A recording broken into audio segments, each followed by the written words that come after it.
Hello viewers, welcome to our doctor గారు. నా వయసు 60 సంవత్సరాలు. 10 సంవత్సరాల క్రితం హెర్నియా సర్జరీ చేయించుకున్నాను. మళ్ళీ గత 3 నెలల నుండి కడుపు నొప్పిగా ఉంటే డాక్టర్ దగ్గరికి వెళ్ళాను. డాక్టర్ గారు స్కానింగ్ తీసి మళ్ళీ హెర్నియా ఉందని చెప్పారు. తిరిగి సర్జరీ చేయాలన్నారు. ఈ వయసులో సర్జరీ చేయించుకోవాలంటే భయంగా ఉంది. నా సమస్యకు మందులతో పరిష్కారం లేదా? మీ ప్రశ్నకు డాక్టర్ గారి సమాధానం.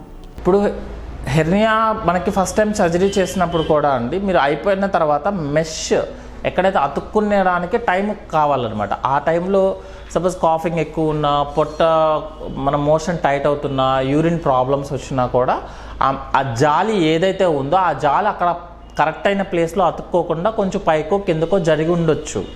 జరిగిన తర్వాత ఆ ఏరియాలో నుంచి మళ్ళీ వీక్ వస్తుంది కదా, వీక్నెస్లో నుంచి మళ్ళీ హెర్నియా వస్తుంది. ఈసారి పేగులు కానీ ఏదన్నా లేకపోతే లోపల ఉన్న పార్ట్ కానీ బయటకు వచ్చింది అనుకోండి, దాన్ని రికరెంట్ అనమాట, అంటే మళ్ళీ వచ్చిందంటాం. సో మళ్ళీ వస్తే కంపల్సరీగా సర్జరీ చేయించుకోవాల్సిందేనండి, వేరే ఆప్షన్ లేదు. సపోజ్ మనకి ఇన్సిషనల్ హెర్నియా అంటే ఒక పైనుంచి చేశారనుకోండి, ఈసారి లాప్రోస్కోపీలో లోపల నుంచి వెళ్తాం అనమాట.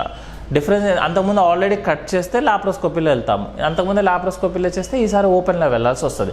కానీ హెర్నియా మళ్ళీ వచ్చే ఛాన్సెస్ ఎప్పుడు 1-2% ఉంటుంది. ఎంత పెద్ద సర్జన్స్ అయినా కూడా ఉంటుంది, ఎందుకంటే మన బాడీని బట్టి ఉంటుంది అనమాట, అది హీలింగ్ ఎలా అవుతుంది అనేది.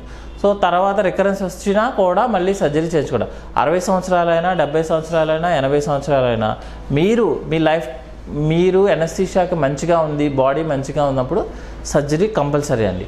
సపోజ్ పేషెంట్ బాగాలేదు, అంతా అసలు అన్ని ప్రాబ్లమ్స్ ఉన్నాయి, ఎనస్థీషియాకి ప్రాబ్లం ఉన్నది అనుకుంటే మనం వెయిట్ చేస్తాము. కానీ నా వైపు నుంచి అయితే మాత్రం ఈ రోజుల్లో ఎనస్థీషియా అందరికీ మంచిగానే ఉంది, పేషెంట్స్ కూడా బాగానే ఉన్నారు. సో హెర్నియా మళ్ళీ వస్తే మళ్ళీ సర్జరీ చేసుకోవడమే తప్ప మెడిసిన్స్ వాడటం ఉపయోగం లేదండి. చూశారు కదా వ్యూయర్స్, డాక్టర్ గారి సమాధానం. మీకు కూడా ఏదైనా ఆరోగ్య సమస్యలపై సందేహాలు ఉంటే మాకు వాట్సాప్ లేదా ఈమెయిల్ చేయండి. మా వాట్సాప్ నంబర్ 9000009203. మా మెయిల్ ఐడి ourdr123@gmail.com. మీ సలహాలు కమెంట్ బాక్స్ లో కమెంట్ చేయండి. మర్చిపోకుండా మా ఛానల్ ని సబ్స్క్రైబ్ చేయండి, లైక్ చేయండి, షేర్ చేయండి. Thank you for watching.